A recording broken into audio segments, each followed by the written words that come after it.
इतना हमने पिछली क्लास में इतना पढ़ा दिया था। अब अगर इसमें हम x को -1 पुट करते हैं, x को -1, इधर ध्यान दो, जब जहाँ जहाँ x है -1 डालोगे तो ये बनेगा C0, यहाँ -1 डालोगे तो माइनस का C1, यहाँ -1 का स्क्वायर करोगे तो +C2, -1 का क्यूब करोगे -C3, ऐसे करते करते लास्ट तक जाओगे, लास्ट में Cn आएगा। और Cn का के आगे अब क्या होगा, अभी तो ये ऑड था माइनस हो गया, इवन था प्लस हो गया, तो यहाँ लिखोगे -1 की पावर में n ऑड होगा तो माइनस कर लेगा, इवन होगा तो प्लस कर लेगा। और -1 जब डालोगे तो सब जगह डालोगे ना, यहाँ भी तो -1 डालोगे, तो यहाँ जब -1 डालोगे तो 1 - 1 हो जाएगा 0, और 0 की पावर n हो जाएगा 0। यानी इससे क्या पता चला, अभी तुम्हें दिख नहीं रहा होगा, अभी दिखाते हैं। माइनस वाले को उठा के दूसरी तरफ ले जाओ, C0 + C2 + C4 is equal to हो जाएगा C1 + C3 + C5। पता चला नहीं? ये पता नहीं चल गया कि ऑड टर्म्स का सम, ये ऑड टर्म्स है, पहला टर्म, तीसरा टर्म, पांचवा टर्म, ऑड टर्म के कोफिशिएंट का सम इवन टर्म के कोफिशिएंट के बराबर होगा। मतलब इस पूरे का सम 2 की पावर n है, तो ये आधा हो गया और ये भी आधा हो गया, तो इसका सम कितना होगा 2 की पावर n/2। और जब बेस इक्वल हो तो पावर में से पावर घटा देते हैं, तो 2 की पावर n-1 हो गया। ये भी एक फार्मूला बन गया कि किसी भी बाइनोमियल कोफिशिएंट के ऑड टर्म का सम इवन के सम के बराबर हो, और ये कितना होता है 2 की पावर n-1 होता है। यहाँ तक नहीं है? अच्छा, अब इसमें और भी बहुत सारी चीज़ें हैं। अगर मान लो इसका हम डिफरेंशिएट कर दें, इसको हमने फर्स्ट माना है, डिफरेंशिएट फर्स्ट, इसका डेरिवेटिव क्या होगा, ये तो कांस्टेंट है तो 1 हो जाएगा, इसका डेरिवेटिव C1 हो जाएगा, इसका डेरिवेटिव 2C2x हो जाएगा, इसका डेरिवेटिव 3C3x² हो जाएगा, और इसका डेरिवेटिव क्या होगा, n को आगे आ जाए कर दोगे और 1 कम कर दोगे पावर में से। अब इसमें अगर हम x को 1 डालें, ये देखो इधर ध्यान दो, x जहाँ जहाँ दिख रहा है अगर 1 डालें तो हमें क्या मिलेगा 1 + C1, और 1 को C0 लिखने में कोई बुराई है? NC0 1 ही तो होता है, यानी C0 + C1 + 2C2 + 3C3 + 4C4 + n-1 Cn-1।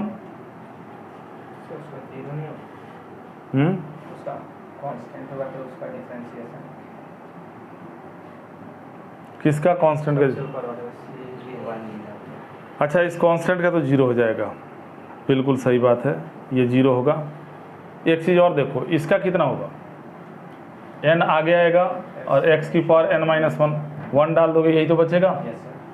और इन सब की वैल्यू क्या होगी, तो इसमें 1 डाल, सबकी वैल्यू होगी n × 2 की पावर n-1। एक प्रॉपर्टी हो गया, C1 + 2C2 3C3 + 4C4 plus till NCn, ये सारा जोड़ के कितना होगा n × 2 की पावर n-1। और अगर हम -1 डाल दें तो क्या होगा, -1 अगर डालोगे, इसमें अगर -1 डालोगे तो C1 - 2C2 + 3C3 - 4C4 plus last में क्या आएगा -1 की पावर में n × NCn, नहीं n+1, ये उल्टा है, इसके आगे माइनस ऑड क्या प्लस, तो -1 की पावर में +1 होगा। अगर ये n होगा, एक जोड़ते ही इवन हो जाएगा, प्लस कर लेगा। और n अगर इवन होगा तो एक जोड़ते ही ऑड हो जाएगा, माइनस कर लेगा। तो n+1 या n-1 लगाओगे इज इक्वल होगा। अगर तुम यहाँ पे डेरिवेटिव -1 डालोगे तो 0 हो जाएगा। ये देखो, इसमें भी तुम्हें ये पता चल गया कि ऑल्टरनेट टर्म का सम C1 + C3, दो प्रॉपर्टी यहाँ से भी जाएगा। अगर तुम मान लो ये सेकंड टर्म उठा के दूसरी तरफ कर दें तो C1 + 3C3 + 5C5 यानी ऑड टर्म का is equal to 2C2 + 4C4 + 3C6 6C6। और ये कितना होगा? ये जो टोटल सम था इस आधा होगा ना, यानी इस आधा करोगे n × पावर n-1 को आधा करो। बेस इक्वल है, पावर में से पावर घट जाएगा, × 2 की पावर n-2 बन जाएगा कि नहीं बन जाएगा? प्रॉपर्टी बन गया। अभी अगर और है इसको, अगर मान लो इसी फर्स्ट का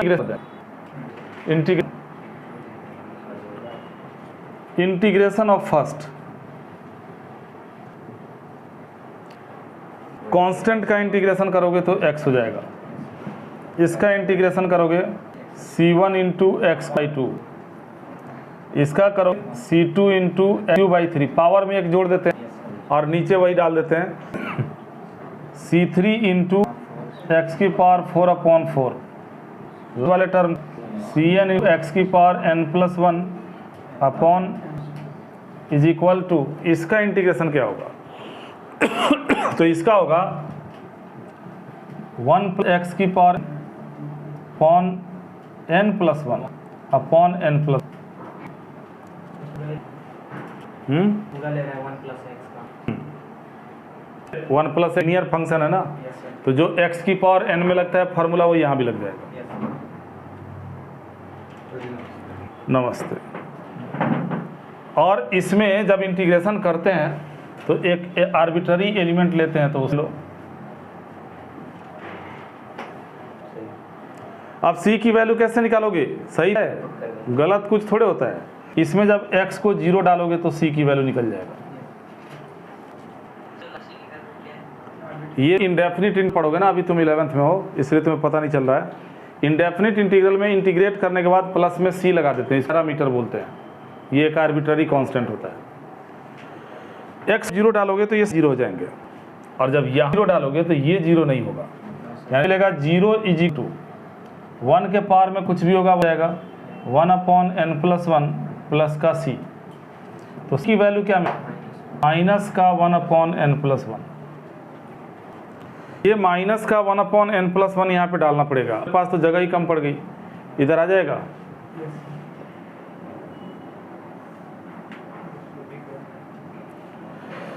तो ये एक्सपेंशन क्या बनेगा? इसको अगर 2 मान लोगे तो नाउ एक्सपेंशन 2 क्या बनेगा?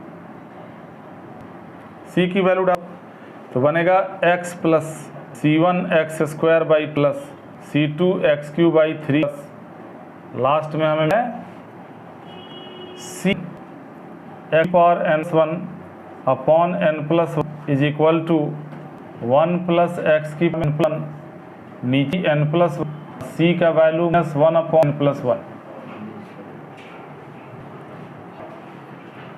अब आप x को 1 डालो, प्रॉपर्टी तब बनेगा। x को जब 1 करोगे इसमें तो क्या मिलेगा? प्लस यहाँ डालोगे C1 2 C2/3 C3/4 Cn/1, इसकी वैल्यू लेगी। x की जगह 1 डालोगे तो यहाँ भी तो 1 डालोगे, तो LC आएगा n+1 और ऊपर 2 की पावर +1 -1। मिलेगा कि नहीं मिलेगा? पहले ये बताओ। और जब 0 डाल दोगे तो ये 0 हो जाएगा, 0 हो जाएगा। गेट बंद कर, ये वाला। हाँ, एक प्रॉपर्टी ये बन गया। और जब माइनस डाल तो एक और प्रॉपर्टी बन गया। -1 जब x की जगह पे तो हो जाएगा -1 प्लस C2/2, और यहाँ पे -1 डालो -C3/3 plus C4/4 minus 5/5 last तक ऐसे जाओ इंटू 0। तो तुम्हें ये भी पता चल गया कि 1 प्लस C3/3 C2 पर है, C2/3 सही। C1 है ना ये, हाँ। C1/2 दोनों में एक्सपेंशन C2/3 C/4 बोलो। हाँ, -1 डालेंगे तो क्या होगा, ये 0 हो जाएगा, तब वैल्यू कितना आएगा, माइनस का 1/+1। इसके आगे नहीं बढ़ सकते। तो मैं ये कह रहा था कि अगर इस टाइप का कोई क्वेश्चन तुम्हें मिल जाए, C3 के अंदर 3 C5 का कोई क्वेश्चन मिल जाए, तो तुम इस प्रॉपर्टी को यूज करो। अब तुम्हारे दिमाग में ये आ रहा होगा कि कैसा क्वेश्चन, थोड़ा देखें, आ रहा है दिमाग में। अब इसका किस टाइप के क्वेश्चन में तुम यूज करोगे, अगर तुम्हारे दिमाग में ये बात चल रहा है तो तुम्हारी दुविधा को दूर करना पड़ेगा। तो चलो एक क्वेश्चन हम बनाते हैं। अगर question value of 4C1 plus 8C2 in x, थोड़ा यहाँ बना देते हैं, 5C1 plus 9C2 into x, x छोड़ो, 9C2 13C3 प्लस 17/4, ये कहाँ तक है, +4+1 C